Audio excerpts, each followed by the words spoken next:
Маданиятты болыңыздар. Сіздерге қиқыраласызбы. Сіздер өңіңіз бар бенде. Давай Жаратам бір ұншықпай қойды. Жаман отырыңыз енді.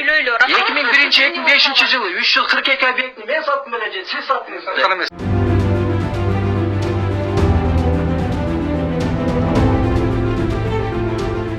Bir ой пайда болды да, тілекке қарсы абдан бір өкінт өтті. Мынау жерде азырда отырып алып, азыр бірімізге баяғы қылчайнаш болып отпайбы? Бұл қайсы бір екі тарап болып, біреуін жақта, біреуін мақтағандай да. Менің айтарым, бұл коррупцияның башын айтпадық па? 27 жылдан бері тамырлашу ушул деңгээлге келген. Ушул деңгээлге алып келген ким? Мына мен жанында отырған Равшан мырзалар да парламентте иштеди, мамлекеттик кызматтарда отурушту. Мен бирөөңөрдү да мактап жактаганым жок. Мен баарыңарды күнөөлөй деп атам да. Бүт бардыгы жооп бериш керек. Эмне үчүн Бишкек тест боюнча 386 миллион доллар алынган, пайызын кошкондо 500 миллион доллар, Датка кемин 500 миллион доллар, альтернатив жол 700 миллион доллар, Тарых музей 1,5 миллиард сом. Ушунун баарын эмне үчүн биздин балдар төлөшү керек? Төлөсүн бар ким жесе. Ана мындай да мамлекеттин, элдин байлыгын, мүлкүн итбекер саткандар, итбекер ошонун баарын жегендер. Эмне үчүн аларды балдары сыртта окуш керек? Эмне үчүн алар бияктан байыш керек? Карапайым эл төлөш керек. Мына маселе ушунда. Ошон үчүн биз айтып атабыз.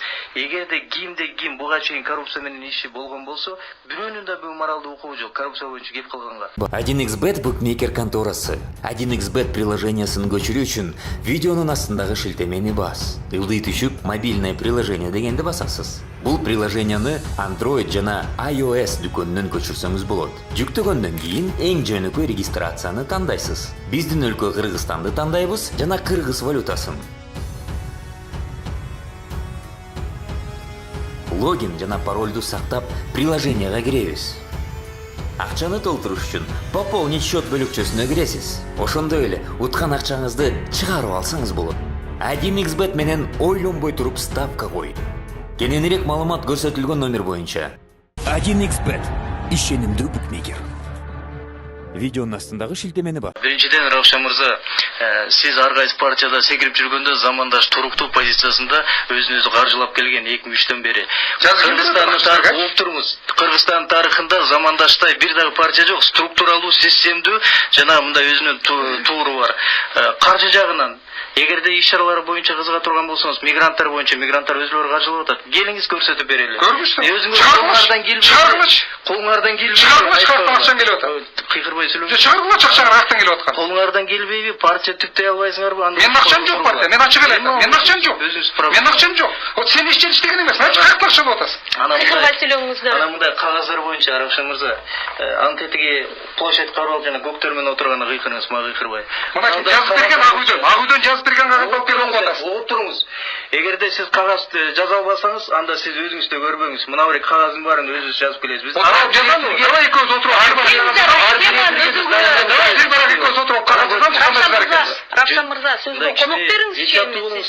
Маданиятты болуңуздар. Сиздерге кыйкыраласызбы? Сиздер өңүңүз бар бенде. Жазамчы. Давай жазалы. Жаратам бир унчукпай койду. Жаман отуруңуз эми. 2001-2005 жылы 342 объектини мен саттым беле же, сиз саттыңыз. Эмес, мен бир дагы саттым эле анан. Мына ошол жакта Асылташ пансионат меники же сиздикиби? Мен бир дагы объект саттым. Мен байыдымбы же сиз байыдыңыз? Бир дагы объект саттым. Менин бизнесим жок, сиз байыгансыз. Жеңиш мырза, сиз байыгансыз. сабырды болуңуз, келиңиз угалып. Саламатсызбы? Колуңуздан келбей, парча саламатсызбы? Угатабыз сизди. Жеңиш мырза. Жеңиш мырза. Айрамакайым алдында жүргөнсүз. Жеңиш мырза, микрофонду өчүрсөңүз.